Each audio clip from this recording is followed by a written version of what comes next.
Welcome back to Foot in Mouth, wherever you're watching this from. If you are watching from Cape Town on the same day I'm recording this, the 30th of October, I hope you're staying hydrated, staying indoors, because it is a hot one, bro. Just stay inside, watch some YouTube, share this video with a friend. Maybe they could do the same advice, and it would help the channel as well, so it's a win-win. It is the day after the final set of fixtures from the fourth round of the Carabao Cup. Some games that did not disappoint. It does mark the end of an October from hell for Arne Slot and Liverpool, thankfully. They've lost 6 in their last 7. Last night, their most recent defeat, losing 3-0 to Crystal Palace. It's the third time Palace have beaten them this season. So yeah, not a good look there. We're going to start on the Carabao Cup stuff before moving on to Premier League predictions for this weekend, because there are some big games again. Chelsea vs Spurs being the highlight of the weekend, 100% London derby. But yeah, let's start with the Carabao Cup fixtures. Crystal Palace 3, Liverpool 0. It was at Anfield. Very bad look for Liverpool. I understand that they're not going to lose much sleep over being eliminated from the Carabao Cup, but Arne Slot coming under fresh criticism for that lineup. You can't really blame the media at this point, because he does seem very arrogant about it. It surprises me how unlikable he's becoming week in, week out. But yeah, he fielded a very new look Liverpool, featuring a lot of youngsters, and some key players, big names, dropped from the team entirely. And look, in the press conference, he did say that it was because they wanted to keep players fresh, keep them fit for big games coming up. Don't want to risk any more injuries, understandably so. But I think that he should have understood that Liverpool fans need to see a performance at the very least, bro. Win, lose, or draw. They needed a performance here. You weren't going to get it with the players that were on the pitch last night. All due respect to them, it was a big opportunity for them, big moment for them. But Crystal Palace being your overall bogey team, the team that they lined up obviously isn't going to have nearly as much rotation, although they were in solidarity with Liverpool and started their second choice goalkeeper as well to level the playing field a little bit more. Yeah, Slot coming under fresh criticism. Let me know what you think in the comments about how he's been doing at Liverpool. I think that the pressure's getting to him. I think we're seeing it more and more in the press conferences, and we're starting to see it a little bit more on the pitch as well with his in-game management. Let me know what you think. I think Crystal Palace, for them, another huge win. They are clearly having a time with it. If you have eyes on their Twitter page, please go and check out their posts in the build-up to this game. And also have a look at their bio, because they are very, very much aware of the fact that they pretty much own Liverpool at this point. And if not the whole club, then definitely Ismail Assar. Liverpool must have PTSD if they see this guy on the pitch at this point, bro.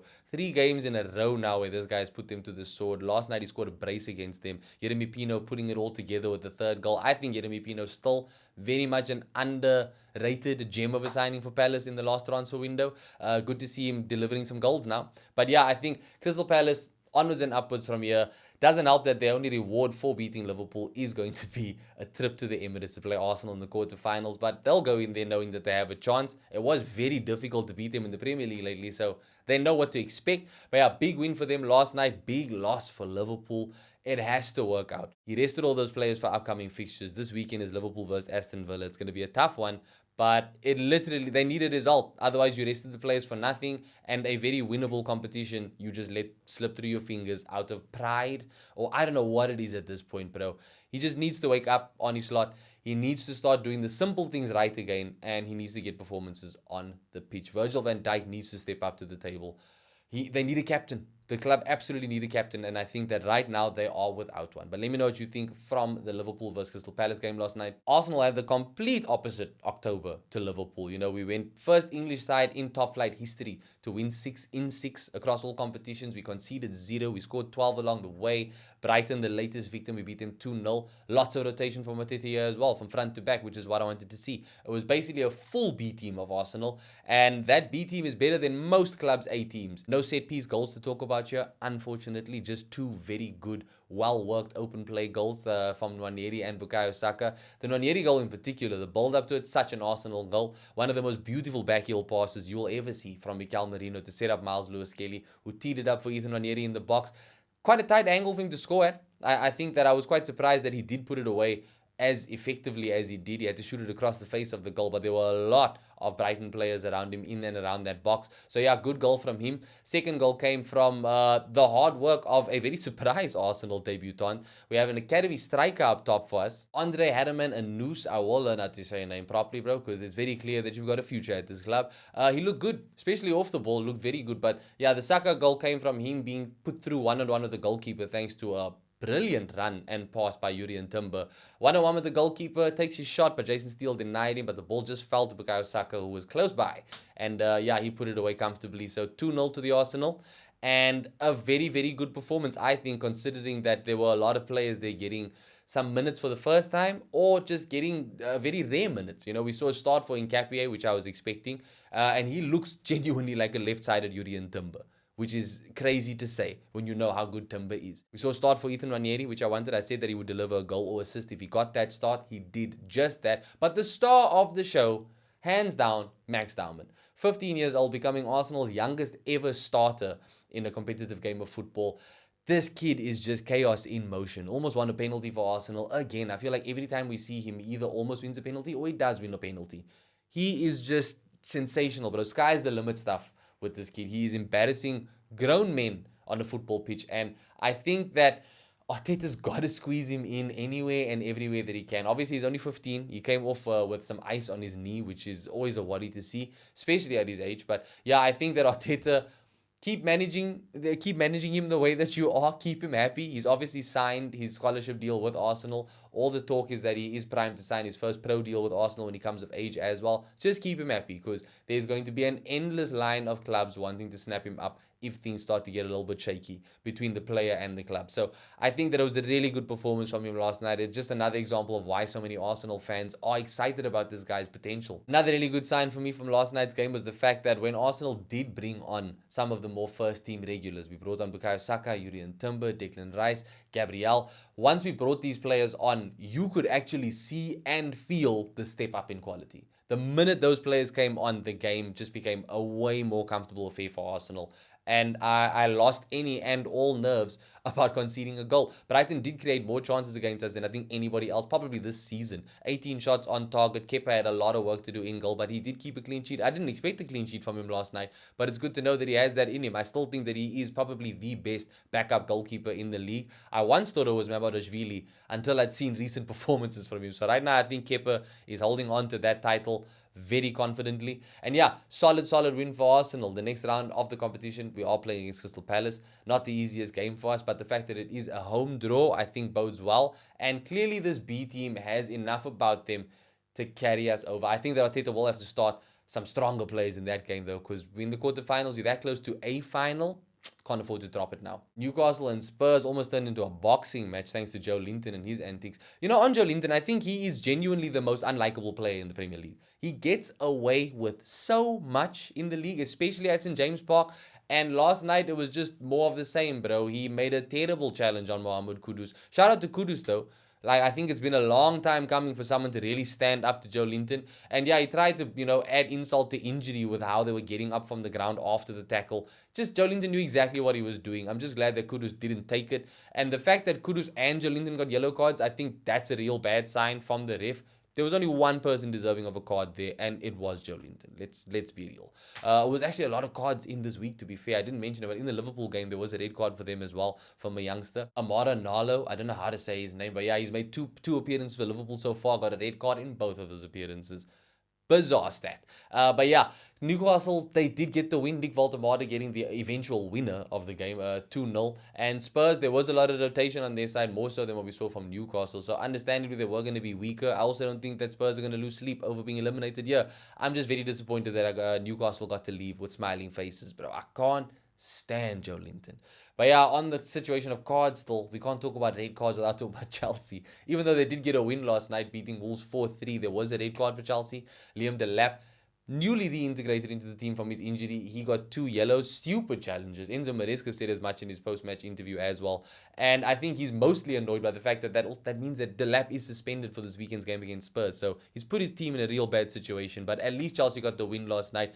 Gittins, you are starting to look like a real player. Against Ajax, he was the star of the show. Last night, scored one of the best goals I think I've ever seen in my life, to be fair. He had no business hitting that ball first time from that far out, and that ball had no business going into the back of the net. But that is exactly what happened. Wolves, I'm not even going to say unlucky, but it was a very good showing. They pushed until the final whistle, bro. I think they scored their last goal in the 91st minute of the game, so they really were trying. But it just wasn't enough on the night. And yeah, Chelsea come out 4-3 winners the next round for them. They get Cardiff. I don't know how Chelsea got that lucky, but yeah, Cardiff versus Chelsea in the next round. There's every chance of an upset there. I just don't see it happening. But let me know what you guys think from this game. Because yeah, 4-3, definitely the thriller of the week. Cardiff beat Wrexham 2-1. And Swansea, although they took an early lead, ended up losing 3-1 to Manchester City. So the quarterfinals are set. We got Man City versus Brentford, Arsenal versus Crystal Palace, Cardiff versus Chelsea, and Newcastle versus Fulham. Let me know what you think of the results from the Carabao Cup and who is going to go all the way to win it. Moving on to Premier League business though, and yeah, biggest game of the weekend will start there.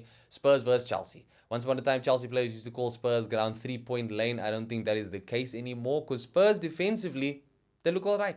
And I think that enough players on both sides will have been rested going into this game to make it an entertaining one.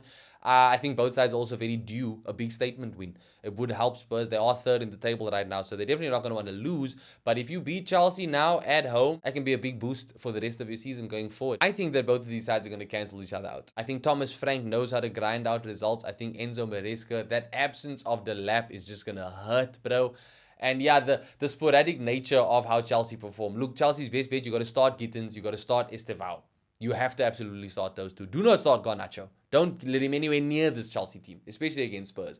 But yeah, I think they'll cancel each other out, and I'm expecting a 1-1. Let me know what you think for this game. Like I said, biggest game of the weekend. It could also have some of the biggest repercussions for the title race. One team not so much in their title race at the moment is Liverpool, and they are playing against Aston Villa. Aston Villa have become something of giant killers in the league lately. Their last two games, they beat Spurs away, they beat Man City away. Can they beat Liverpool away? I say yes. I think Aston Villa absolutely can go on to do Arsenal another favour. And the front man for those favours so far has been Matty Cash. He has been in crazy form lately. I'm wondering if he can do it again against Liverpool. I think it's a very tricky game for Liverpool, not only because it's Aston Villa, but because of the current circumstances, Liverpool's players are going to be very rested for the most part. Like I said, key players drop from the Carabao Cup, so they'll be fresh for this one. Aston Villa, they at least got a rest of their own this week. So I think that they'll go into this game with a bit of a chip on the shoulder, knowing that they can get a result, knowing that Liverpool are just there for the taking, if you're being honest. They are, even with their full strength side, we've seen them lose, bro. They've lost 6 in their last 7. Can Aston Villa make it 7 in their last 8? I think yes. I think this is one of the worst games for Liverpool to have right now. You do not want to have a must-win game against an in-form Aston Villa side. And I tell you what, if Aston Villa actually do pull this off and Arsenal end up winning the league, in part because of games like this, Unai Emery gets a statue at the Emirates, bro. Unai Emery gets a statue at the Emirates all day long, as far as I'm concerned, and there'll be one of Matty Cash right next to him. So yeah, I think Aston Villa can pull off a win here, and I'm going to go with a 2-1 Aston Villa win. Big question is, do you drop Mo Salah? Liverpool did look very good against Frankfurt. That's like the one game they played without Mo Salah. They look better without Mo Salah. So do you drop him for this one? I don't think that Slot has much choice in starting Wirtz. I think his hands will be tied there just because of the price tag involved. You may have your hands tied just because of Mo Salah's status at the club, but one thing is for sure, neither of those players are playing good enough to start here. I would much rather see players like Chiesa and Hugo Ekitike getting starts here on merit, because I think the two of them have at least shown up, more so than Virgil van Dijk even, who needs to really get his head in the game for this weekend. Liverpool are desperate for a captain again.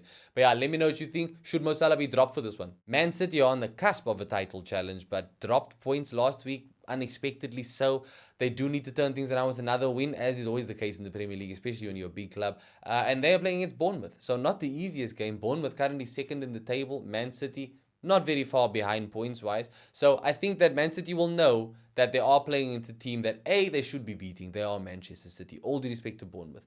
But B, they're playing against a team that is a very big threat. So that's going to have to come into the equation when you think about how to approach this one. Anytime Antoine Semenyo is on the pitch, you are in danger if he's not on your side. And I think that Man City are going to feel that. I do think that Erling Haaland, though, is just such an inevitability.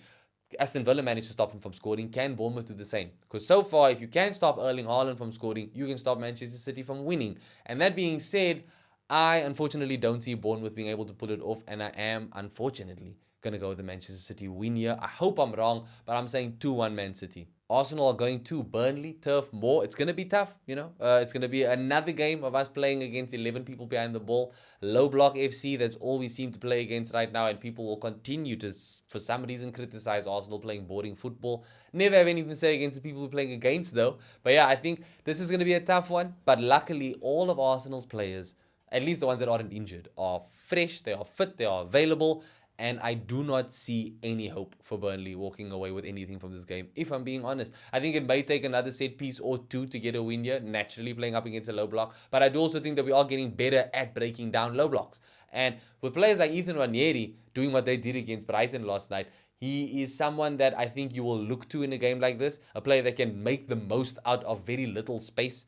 And I think that there's every chance that he could maybe get another start. Yeah, put Eberici Eze out on the wing, start Nwaneri in the midfield. I think that Arteta is obviously going to go strong, as full strength as possible. But I do think there is opportunity for a little bit more rotation. It could see a second start for Nkapia, I think, which would be warranted. Maybe this time at left back, so as you can throw Gabriel and Saliba in as a centre back duo again. But yeah, I think no matter how Arsenal line up, this has got to be a win for Arsenal, not only for our title's sake, but also for pride's sake. But we are Arsenal Football Club. All due respect to Burnley, we should be walking all over them. So I'm going for an Arsenal classic 1-0 win. 1-0 to the Arsenal. Let me know what you think. Nottingham Forest are welcoming Manchester United, and this is a must-win for Man United because purely Nottingham Forest are just that bad. You do not want to be the side that goes to Nottingham Forest and gives them points, bro. You don't want to be that guy. And Ruben Amorim so far, 3 wins from 3. Could make it 4 from 4 here. United stand is 1. Okay, I mean, as things stand, is 2 wins away. But this has to be a United win, man.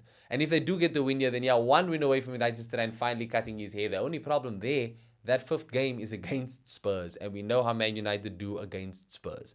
So yeah, I think in this one, I think Man United should get the win. They also going to be well rested. They had no Carabao Cup football this week, so no excuses in that department. I think that United have looked good of late. Like we said, 3 from 3, 3 wins. So there's every chance that they can get the win here. I just think that this is like the ultimate banana peel team for Man United to come against right now. Because it would be very Premier League-esque for Man United's run to just come to an abrupt end, losing unexpectedly to Nottingham Forest. It is Sean Dyche there now, so he knows how to set up a defense. Didn't help him last time out, losing 2-0. But I think with Man United, you get just as much unpredictability as you get with Chelsea, so there's every chance that they do fail to deliver. Nottingham Forest are on the big side, so we know that United don't often like to show up against the not-so-big sides. But that being said, let's be real, let's be honest. Nottingham Forest look terrible. Man United, if they're not going to be motivated at this point to keep getting results, with where they are in the table right now after 9 games, then nothing is going to help them. And I think they have no excuse but to get a win here. I'm going to predict a Man United win. I'm going to say 2-1 United. The rest of the card, we got Brighton versus Leeds. I think this is going to be a Brighton win, 2-1. Got Crystal Palace at home to Brentford. Very good game for Palace. I think considering how high morale is there, they should come out of this one with the win as well. I'm going 2-0 Palace. Fulham at home to Wolves. I think this is going to be a 1-1. I think they'll cancel each other out. Both teams doing really badly in the Premier League. And then West Ham versus Newcastle. I think things are going from bad to worse for West Ham. I don't see how Nuno can get a win here against Newcastle of all clubs, and I'm going to go with a Newcastle 2-0 win, unfortunately. Yo, please prove me wrong, Nuno. And then Sunderland are at home to Everton, which I think Sunderland will win 1-0. And that does it for fixtures, does it for the episode, actually. Thank you for watching. As always, let me know your thoughts on everything we spoke about, the Carabao Cup results, who's going to win the Carabao Cup altogether, and what are your predictions for this weekend's games. Leave the video a like if you did enjoy it. Don't forget to subscribe to the channel if you haven't already for more content. I'll catch you in the next one.